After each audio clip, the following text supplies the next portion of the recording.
Hey guys, my name is Jason with Mount Baker Mining and Metals, and right now I'm sitting in a gold mine that's over 125 years old. This mine hasn't been worked since 1925 or 26, so it's been almost 100 years, and that's going to change today. We're going to drill and blast and muck in here, and hopefully we're going to find a lot of gold. All right, Jason is washing down the face, getting ready to drill. Yeah, I'm trying to see where the hanging wall and footwall are, so we don't take a bunch of waste with our shot. You thinking of doing a split shot? Yeah, we'll take the vein first on this first stope round, and then that'll give us some muck to play with while we're developing our drift back this way. So we're putting on our wick checks here, getting our air line and water line all ready. And then I'll go over the drill a little bit with you. The fun's going to start in about 5 minutes. All right, we are about to start drilling. It's been a long road. It's taken us almost a month to get here, guys, but we are ready to do it. This is a Gardner Denver FL83 drill. It's got a pneumatic leg. It's a 2-stage leg. We got a little short leg on because we're working in our narrow stope where we don't have a lot of room. This is called the corn cob. I don't know what the real name is. That's what I've always called it, or heard it called. This gives air to the leg. So as you turn that up, you give more air and extends the leg and pushes harder, and then drops it all the way down and kills the air to the leg. This is a throttle to the drill. So it clicks so you can adjust how hard you want it to hit and the speed it goes. And then you can also, all the way back, blows air down through the steel and into the bottom of the hole. The drill is hollow, and water that runs down the drill steel all the way to the bottom of the hole, clear it out and keep the dust down. You'll see a lot of fog in here today. That's all water. There's not even any dust in here. You'll see the holes today, there's gonna be water and cuttings running out of the holes. So it's not quartz dust we're breathing. This thing runs on about 120 PSI. We have 185 CFM compressor out there. You can only run one drill on that size compressor. We're gonna be drilling 4-foot holes today.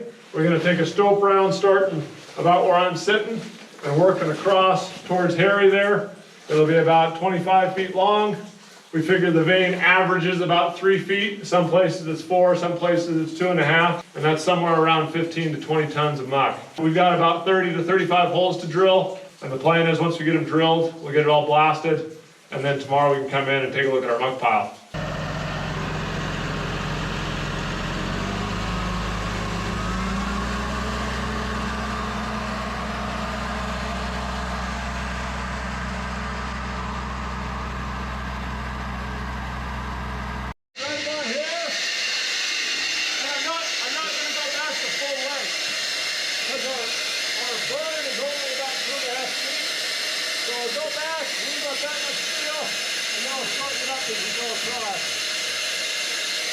We'll see if we can get one taller right there.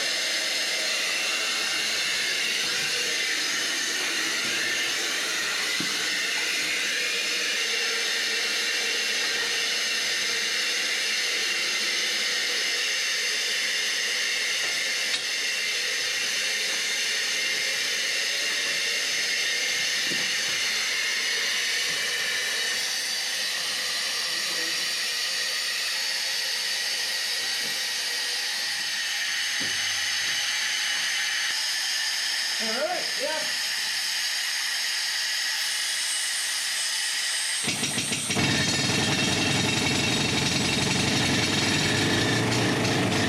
I want to take a little minute to talk about, the history and what it means to me to be here. I've been coming up here since I was a teenager. I've been all through all these old workings, come down to this face here behind me for the last almost 30 years, been chipping gold off the face. And I've been dreaming about this day for probably decades, and it's finally going to happen. And it's a really weird feeling. I'm a little nervous and anxious about it. I hope everything goes well. We've come so far, and all we got to do now is drill and blast it. All we got to do. We've been working for almost a month to get here. We've done all the rehab work, all the timber work. We timbered up the raids. We got the airline in. We got the water line in. We have our escapeways in. We have the stove has been rehabbed. We've got the drill up here. We've got the steel. We have the compressor. It's just, the list goes on and on and on and on and on of things that we've had to do to make it to this point. This mine was discovered in the late 1890s, so it's been around for over 125 years, and it hasn't produced gold since 1925 or 1926. So it's a really weird feeling to be sitting here. I'm standing on the shoulders of all the people in the history that have worked in this place. There's hundreds and hundreds of men that made it possible for me to sit where I'm sitting here today and be able to drill and blast this face. You've got all the guys, the discoverer, all the guys who developed the mine, the guys who did the trails, the pack guys, the mill guys, the refining guys, all the miners, everybody. There's so many things that had to happen for me to be able to sit here today and make this video.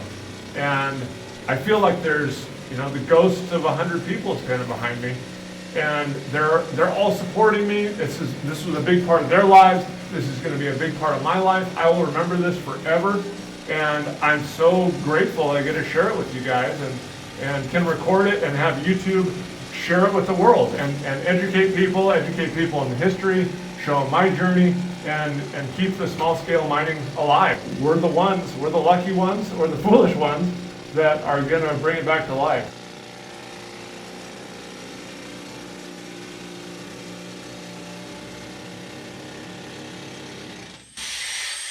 Oh, that's good stuff. Look at that. Okay. We're blowing up the hole, so watch out. Okay.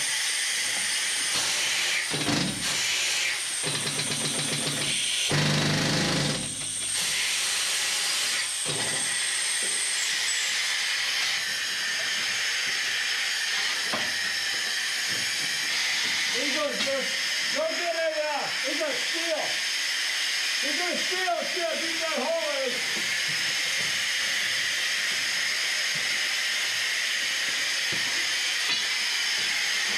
Yeah, now put him in that hole. Yep, that's not good. Put the ball in that hole. You know what I'm saying? No. Here, hold that. Well, I don't want to make my hole go 2 feet. Oh, I got the back. Yeah. So we're about to the back of that. I understand. So I'm going to stop here, and put another one up here. Okay. One down here. Okay. And that one will go first, boom, and these two will go boom. Okay.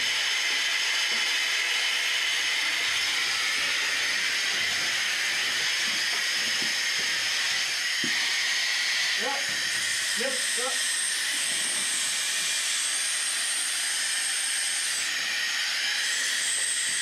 Watch your fingers. Yep.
Take it out.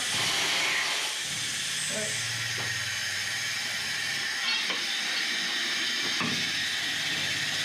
Clear it out.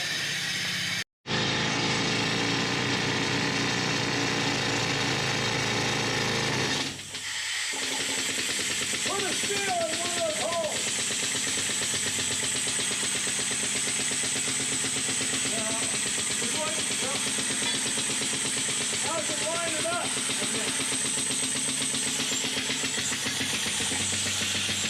this has been a really, really hot spot. Geologists over the last 50 years have been coming down here. They've identified this as a really rich zone. The vein here is between 3 and 4 feet wide, and there's been multiple chip samples by accredited geologists all the way across the face from the hanging wall to the footwall, and time again it comes back between 1 ounce to 2.5 ounces a ton. So we've got some really, really rich ore here we're going to be working. My hope is that we get to blast this thing in the muck pile. As we start mucking, we're going to wash it down, and we're going to start looking for samples. We're going to look for golden quartz. We're going to look for some really interesting mineral stuff. And so I'm going to not only process the gold at the end and pour gold bars, but I also want to look for samples, take some down to the rock shop, slab them up. I might get into making cabochons, making some jewelry. So I'm really, really excited.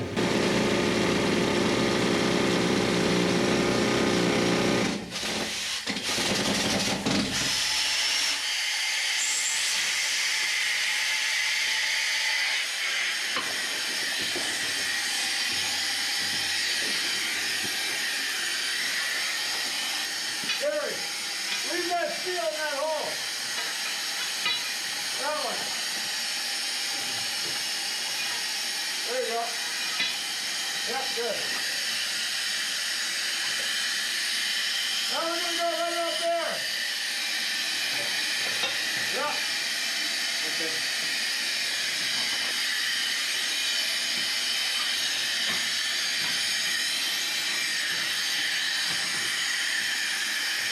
So I moved my wedge the same distance as the steel. So they're all online.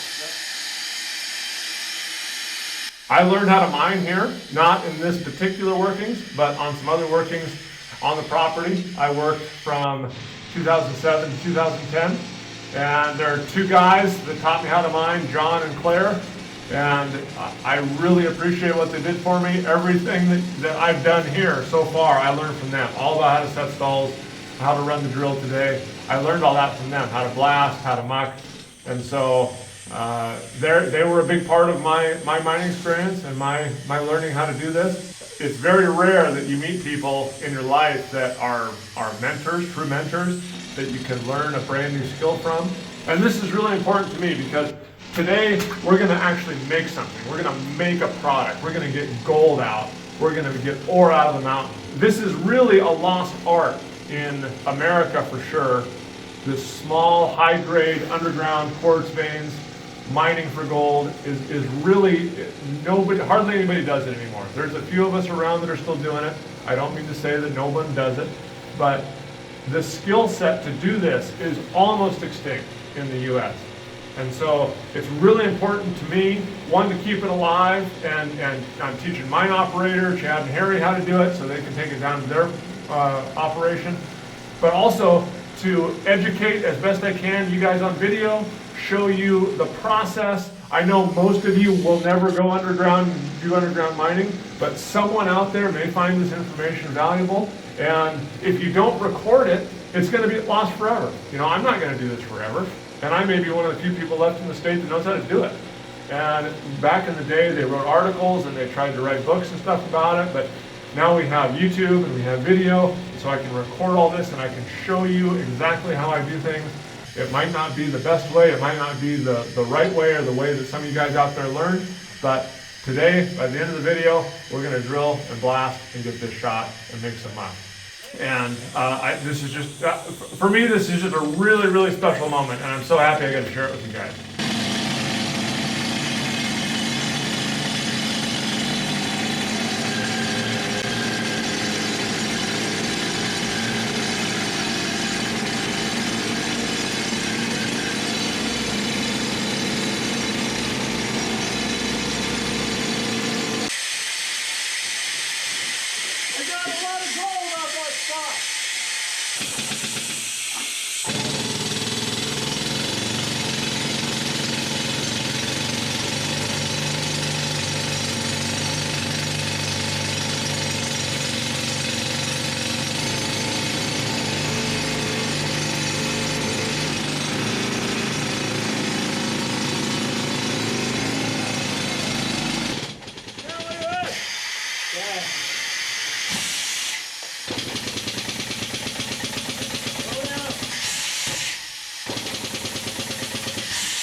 Let me get the camera on this. That's from what, a quarter of the hole? And I missed half the cut? Not even that was just the beginning of the hole. Yeah. Yeah. So that's from like less than a quarter cut. Yeah. Good spot. I think you're maybe another 6 inches, 4 or 6 inches. 4 to 6 inches? Yeah. Okay. Well, we just finished our drilling. We did a total of 28 holes. You can see our drill pattern where it's wide. We took 3 holes, and where it narrows down, we took 2. And we stopped back over here. I was going to take a little bit more over here, but we decided to stop at this row right here because we're going to leave, eventually we got to leave with some support in here, so we figured we'd start with this little pillar here. And then we've got 6 holes over here on this side of the burn cut. And that's where, I think it was that hole right there, where I caught the cuttings in the pan and it panned out all that gold. So we've got some really, really nice stuff here.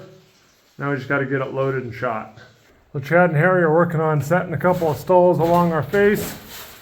So when the stope round behind Chad there goes, it doesn't blast all over the place. We can kind of contain it, and then it'll be easier mucking. So we're gonna get this cleaned up, and then I brought up some caps and some stick powder, and we'll get it loaded in the holes and shoot it. Well, I'm gonna start checking our holes. I've got this little spoon thing here, and that's to just clean out any junk at the bottom. Most of these holes look pretty clean. Get a little bit of junk out of them, so we can make sure we get all the way to the bottom. Well, we're just about to load here, but I went over to those last 6 holes we did on the left side of our burn hole, and I just grabbed some of the cuttings right off the ground. Let's see if I can get a good showing for you here. But I don't know if you can see the yellow in there. Oh yeah, there's a lot of it. A lot of good gold in there. And I think a lot of that is from, it's kind of flaky foily because of the drill.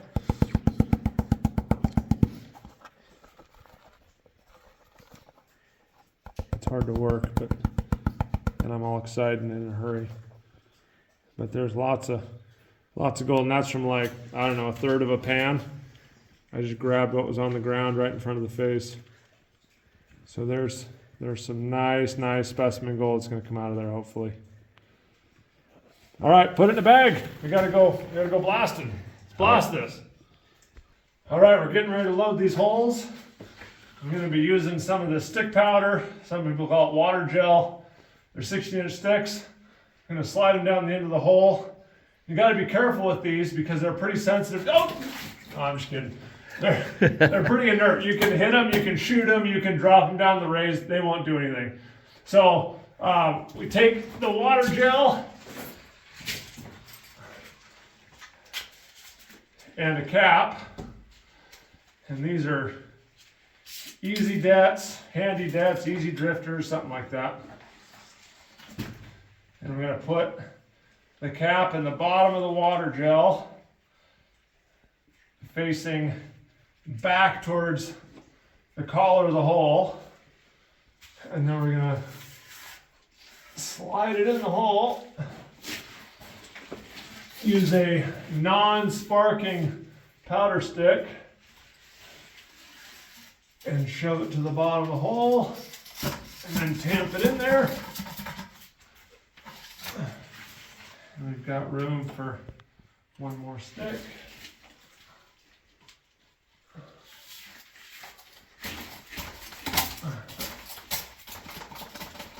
There we go. So we're going to do that with all 28 holes. And then at the end, we'll hook them all up in the order we want them to shoot. And I know I'm going to get asked this, so I'll just tell you, I am a licensed blaster with ATF and Washington State L&I. So everything I'm doing here is legal. I'm licensed to do everything. I can handle and buy and use explosives. We've got all of our holes loaded now. Now I've got to hook them up in the order I want them to shoot. You can't just blast them all at once because it won't give the holes over there anywhere to go to. And so I got to make sure that I blast a hole which gives room for the next hole to blast into, and et cetera, et cetera. So the way I'm going to do this is we have essentially a nice big burn cut already here in the vein. This was shot in 1980. This was the only blast since 1925 or 26, and most of the muck was in a pile that we just mucked out. This is the hole I want to shoot first because it's closest to our burn cut. I can shoot this one at the same time because it's on the other side and close to the burn cut, but I'll show you how I hook up these 6 and then we'll start working our way down that wall. So the way these work is I'm going to have a 0, which is the electric that we use to detonate and start the blast here. And I'm going to tape that 0 onto this yellow tube, which is a shock tube. And when we hook up the battery to the wires that are outside when we go out to shoot, it's going to make that 0 blast and hit this shock tube, and it's going to send the signal to the bottom of the hole where the cap is, and it'll blast the cap, but it also sends a signal to this clip, which has a little tiny cap in the clip.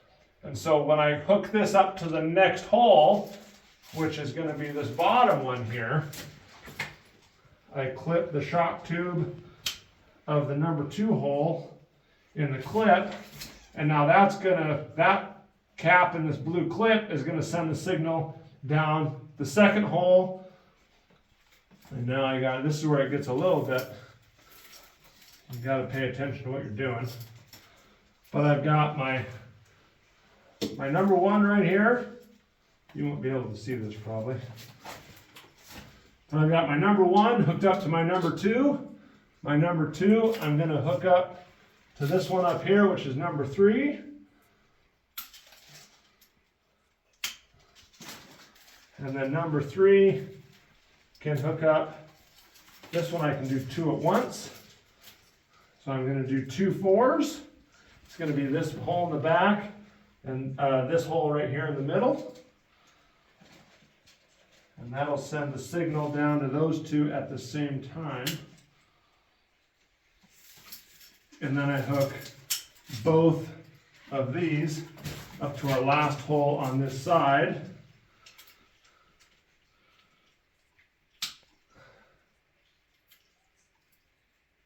And I leave that one hang, because that's not going to light off anything else. Now what I'm going to do is I'm going to come back to our number 1.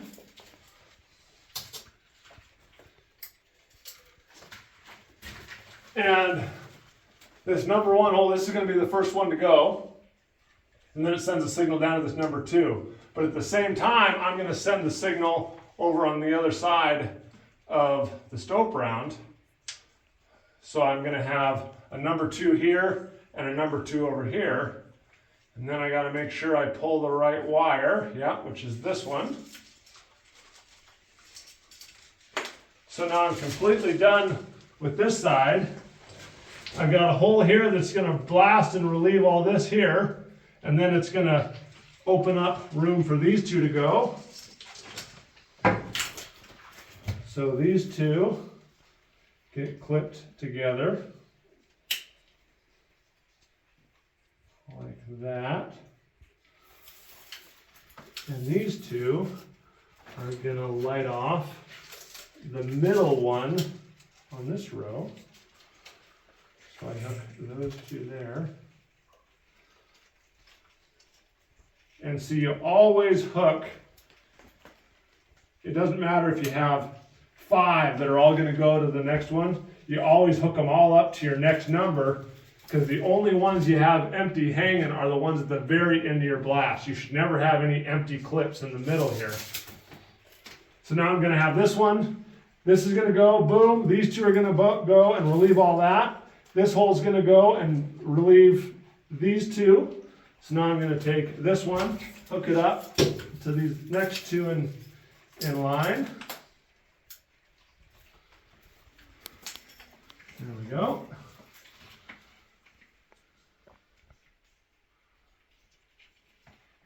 And you just make sure you go all the way down the line and hook them up in the order you wanted to blast in. Do you guys have any questions while I'm doing this? Negative. Crystal clear. Crystal clear. I'm a little bit concerned that we drilled our holes too far apart here on these first three. We kind of tightened them up there.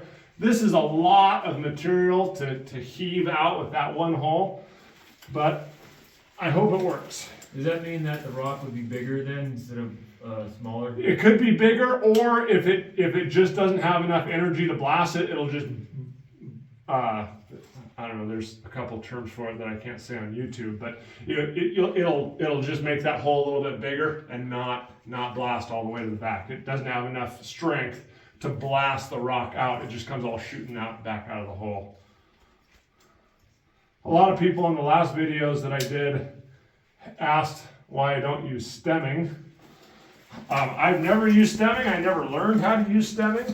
The old miner that taught me, maybe he was just in such a rush to get it shot that we never use stemming. Stemming is where you pack, sometimes it's sand or something in the hole here, and that keeps the energy going out into the, blasting the rock instead of shooting out of the hole. Maybe anybody on YouTube that's a blaster can tell me if this is dumb. I'm not using stemming. I should be. And if I should be, how do I do it? I know kind of back in the day, some of the old guys would grab their cuttings off the floor and shove them in the hole. So the vein was real wide here. We had 3 holes. Because it was so wide, we had to have 3 holes to shoot the rock out. Now the vein pinched here, we only got 2. And I'm going to blast both of these at the same time. So I've got the 2, 1, 2 here. I'm going to hook them up to these 2 clips, 2 lines. And with 28 holes, it's really not too bad. But I've done stope rounds where you're doing over 100 caps or 100 holes. And it takes a lot of time. And at the end of this, we're going to go back and we're going to check every one of these connections, make sure I got the right ones clipped to the right holes. I got the sequence right.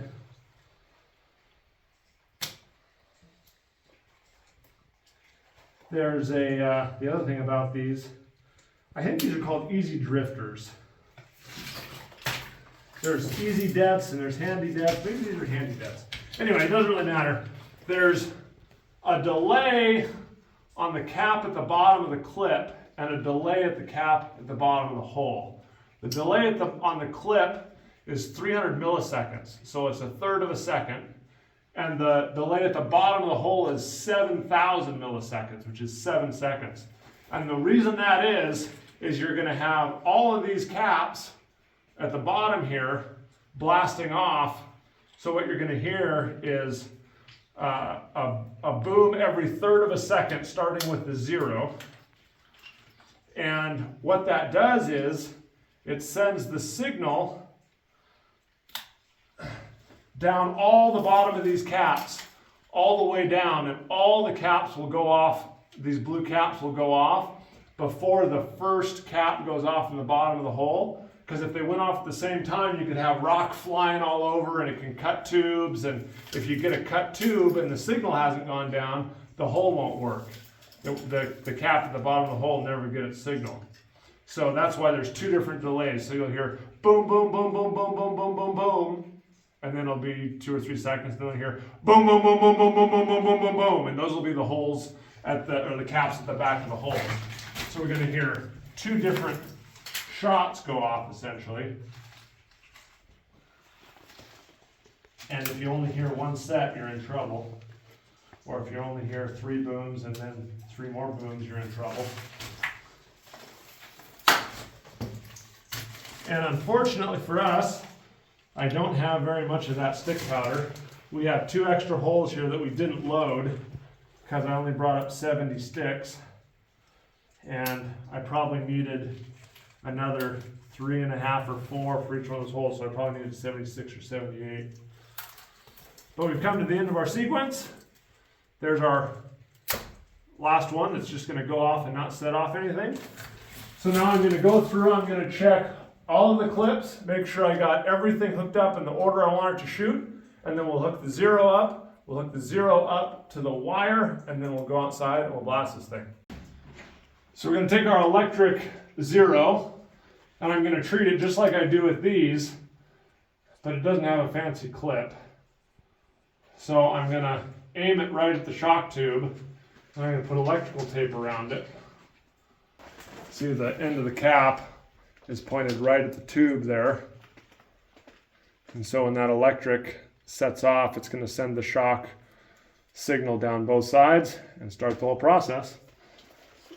And I'm going to put that facing in, away from everything, so it doesn't start cutting off any of our tubes or anything like that. Let's wake this mountain up. All right, we just got the okay from Chad. He's through the mine at the blacksmith shop. We're going to use a 9-volt battery, unshunt our wires. There should be 14 booms, and then followed by another 14. Ready?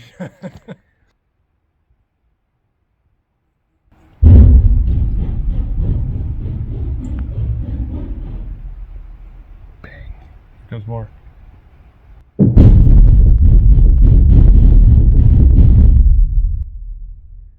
Yeah! That was awesome. We did it! That was rad. Yes! It worked! First shot in the mine in 100 years.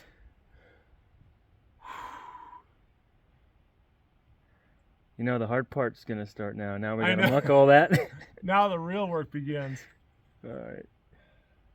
All right, give Chad a quick radio, make sure he's good. Hey, blacksmith shot from the portholes. How do you read? I read you loud and clear. I heard some boom. So Jason and Harry went out of the escapeway with the radio, and I went out of the blacksmith shop. The only two ways to access this mine. Made sure no one else was in there. Secured the mine right before we blasted. All right, I don't know if you guys can see it, but about 15 minutes after the blast, we have smoke exiting the blacksmith shop. It's the next morning. The mine's vented out, all the gases are vented out. Woke up early, I've been thinking about this all night. I'm gonna go down and take a look, see what that blast is.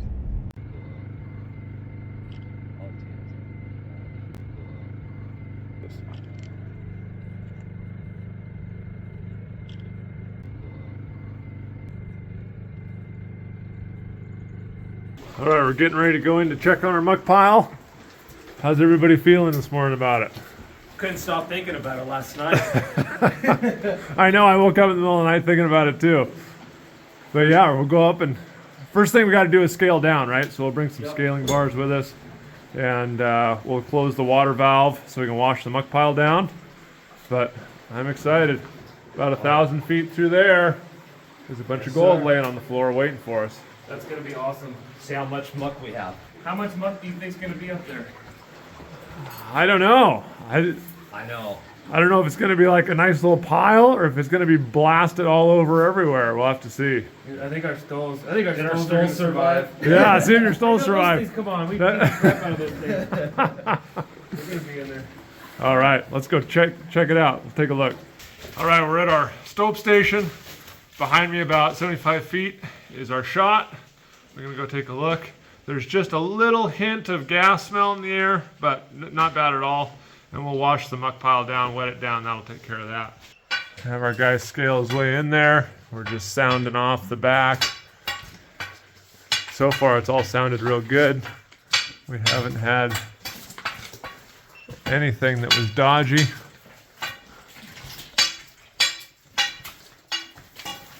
I like that smell. Smell of money. I love the smell of explosives in the morning.